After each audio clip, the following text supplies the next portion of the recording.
माओ ने जिस दिन कहीं बाहर जाना हो तो वो उस दिन जब सुबह उठती हैं तो उस हिसाब से अपने सारे दिन के काम स्केड्यूल कर लेती हैं। इसी तरह आज मेरी भी क्लास है तो मैंने क्लास लेने जाना था, मैं उसी हिसाब से अपने काम सारे कर रही हूँ। और मेरी पूरी कोशिश यही होती है कि बाहर जाने से पहले मैं अपना खाना पका के जाऊँ ताकि वापस जब आऊँ थकी टूटी आऊंगी तो तब मेरे में हिम्मत नहीं होगी कि मैं अपना खाना बना। मैंने सुबह ही सोच लिया था कि मैंने आलू और चिकन वाले पराठे बनाने हैं, फिर मैंने उसकी तैयारी शुरू कर ली। 4 बजे मैंने क्लास लेने जाना था तो अब तकरीबन 2 बजे का टाइम। अभी मेड सारा काम करके गई थी और मैंने किचन साफ किया था और मैंने शावर ले लिया था क्योंकि मैंने बाहर जाना था। भी बहुत बड़ा स्यापा है, जिस दिन हमने कहीं बाहर जाना होता है ना उस दिन हमारा टाइम चलता नहीं है, उस दिन टाइम भागता है, काम खत्म होने का नाम ही नहीं लेते और हमारे जाने का वक्त आ जाता है। मैंने ना आलूओं को कूच मांझ के चंगी तरह इस तरह 2-2 टुकड़े करके बॉईल करने के लिए रख दिया, इसलिए 2-2 टुकड़े किए हैं कि ना हमारा सिलेंडर है आपको पता है, फिर मैंने कहा गैस कम चलेगी।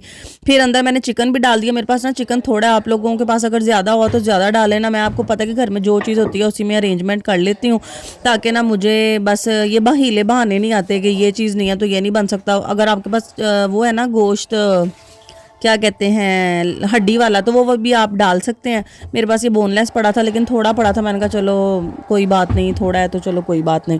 तो मैंने रख दिए थे आलू उबालने के लिए। फिर मैंने कहा कि मैं आटा भी गूंद दूँ, आटा पड़ा हुआ था लेकिन मुझे लग रहा था कि कम ना हो जाए तो फिर रात को आऊँगी वापस तो फिर बड़ा ही मसला हो जाएगा, तो थकी हुई आऊँगी तो आटा कैसे गूंदूंगी, तो ना मैं आटा गूंद के चली गई फिर।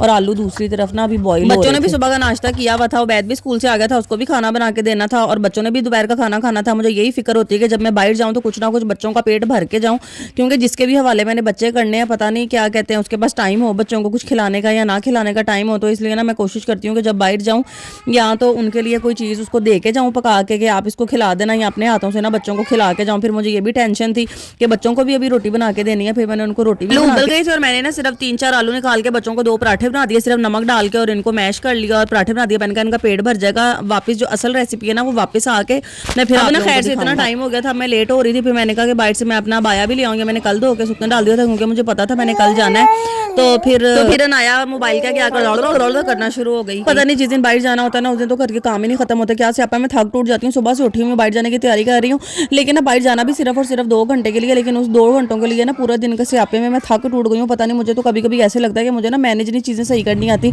या आप लोग बताएं आप सबके साथ ही ऐसा होता है, सिर्फ मेरे साथ ही ऐसा होता है। फिर खैर से हम अपने घर से निकल और अपने मंजिल की तरफ रवा दवा हो गए। तो जैसे ही हम रवा दवा हुए ना तो हमारा पेट्रोल ही खत्म हो गया। फिर हमने फ्यूल डलवाया और फिर हम अपनी मंजिल की तरफ ना चल पड़े। बस ना मगरिब की अज़ानें होने ही वाली थी, लेकिन ना हम टाइम ही पहुंच गए थे।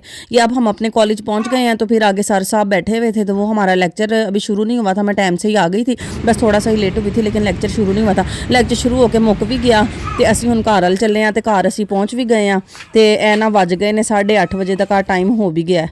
तो फिर माशाल्लाह से मैंने अपने बच्चों को सलाम दुआ की, बच्चों को पूछा क्या खाया क्या पिया। बच्चे ना मैं अपनी बहन के हवाले करके गई थी और बहन मेरी अब चली गई हुई है वापस। लेकिन आपकी बहन को भूख इतनी ज्यादा लगी हुई थी कि सुबह से मैंने नाश्ता किया हुआ था आपके सामने ना, जब मैं जा रही थी तब भी जल्दी जल्दी में बस ना मैंने इनको रोटियां बना के दी और इनको खिलाई और खुद मैंने फिर नहीं खाई।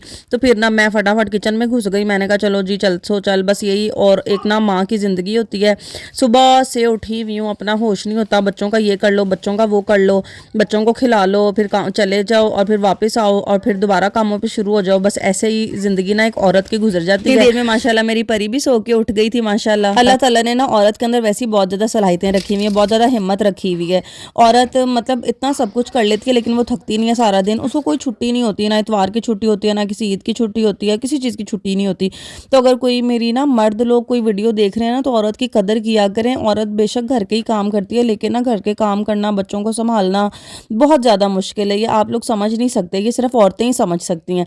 आप मर्दों की भी मुश्किल होती है ज़िंदगी, लेकिन मर्दों का ना एक टास्क उन्होंने करना होता है, वो सिंगल टास्क है कि उन्होंने घर को रन करना है, काम करना है। लेकिन औरत के ऊपर ना मल्टी टास्क रिस्पॉन्सिबिलिटीज़ होती हैं। औरत मल्टी टास्कर है, वो एक वक्त में बहुत ज़्यादा टास्क करती है। तो ना कसम से जब हम लोग रात को सोते हैं ना थक टूट जाते हैं। अब मैं सुबह से उठी हूँ लेकिन बैठी नहीं हूँ, आज थोड़ा बाहर जाना था, क्लास लेनी थी। क्लास भी हम क्यों ले रहे हैं कि हम कुछ पढ़ लेंगे सीख लेंगे, बच्चों के लिए कोई जरिया बन जाएगा कमाने का, सिर्फ यही वजह होती है। इसीलिए औरत ना इतने धक्के खा रही होती है। अब ना खैर छोड़ें, ये मेरी जो ज्ञान था उन्होंने छड्डो परे, शायद किसी को असर हो जाए तो किसी को ना होवे। तो सारा कुछ मैं कट कुट लिया सी, सुक्का धनिया ते जीरा मोटा मोटा दादर कट के वो विच पा लिया ਤੇ ਨਾਲ ਫਿਰ ਹਰਾ ਧਨੀਆ, ਹਰੀਆਂ ਮਿਰਚਾਂ ਤੇ ਪਿਆਜ਼ ਬਰੀਕ ਬਰੀਕ ਕੱਟ ਕੇ ਪਾ ਲੇ। ਤੇ ਨਾ ਮੇਰਾ ਮੈਸ਼ਰ ਹੀ ਨਹੀਂ ਲੱਭਦਾ ਪਿਆ ਸੀ, ਉਹ ਜਿਵੇਂ ਨਾ ਸੁਰਾਖਾਂ वाला मैशर होता है ना जो, वो लभ ही नहीं रहा था। मैं लब लब के फिर मैं डंडे के साथ ही शुरू हो गई ना इसको कुटना। इनू चंगी तरह से कुट लेना में, हरी ये लाल मिर्चें डालनी है मसालों में और दादर मिर्च डालनी है और नमक डालना है। इसी रेसिपी से आपने एक बार ना आलू के पराठे बना के देखने हैं और चिकन ज़रूर डालना है बीच में।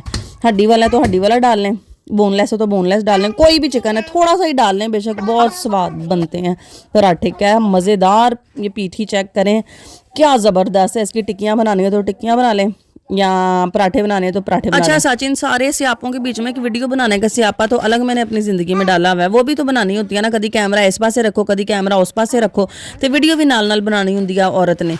तो सारी औरतों ने तो नहीं, लेकिन किसी किसी ने।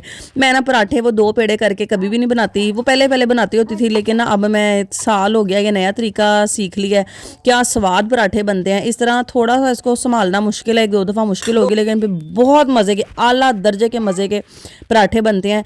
एक नॉर्मल पेड़ा जितना आपको चाहिए ना रोटी का, उतना ही पेड़ा लेना है आपने। और फीलिंग ना मुझे ज़रा वावा सारी पसंद है, मुझे भूख भी वावा सारी लगी हुई थी।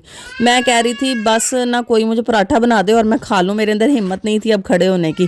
तो ना मैं बस जिवें दा भी बनया, जिवें दा की मज़ेदार बहुत बनया सी है। तुसी सस्ती जी रेसिपी है तो ज़रूर बनानी है, तो मैंने फीडबैक देना है, तो वीडियो जो ख़त्म होएगी ओदा भी फीडबैक देना है। तो खैर ना मैं 1-2 रोटियां अपने लिए बनाइया, बल्कि 2 पराठे मैं बनाए तो कैचअप नाल खाए। मेरे अंदर हिम्मत नहीं सी कि मैं पुदीने की चटनी बना ली। रास्ते से ना मैंने पुदीना भी लिया, हरी मिर्चें भी ली, लेकिन मैं थकी हुई इस कदर थी कि मैंने चटनी बनाई नहीं। वो जब मेरे शरीके हाथ आए तो मैंने उनके लिए बनाई। तो लोगों को बड़ी तकलीफ़ है मेरे शरीके हाथ का लफ्ज़ इस्तेमाल करने से, लेकिन जिसको तकलीफ़ है वो रहे। मेरे शरीके हयात हैं, मेरी ज़िंदगी की शरीक हैं वो। शरीके हयात का मतलब क्या होता है भला?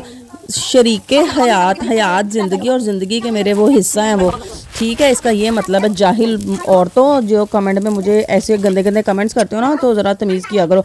अच्छा चलो जी, अपना ख्याल रखना। अब मैं बहुत थक गई हूँ। अल्लाह हाफ़िज़।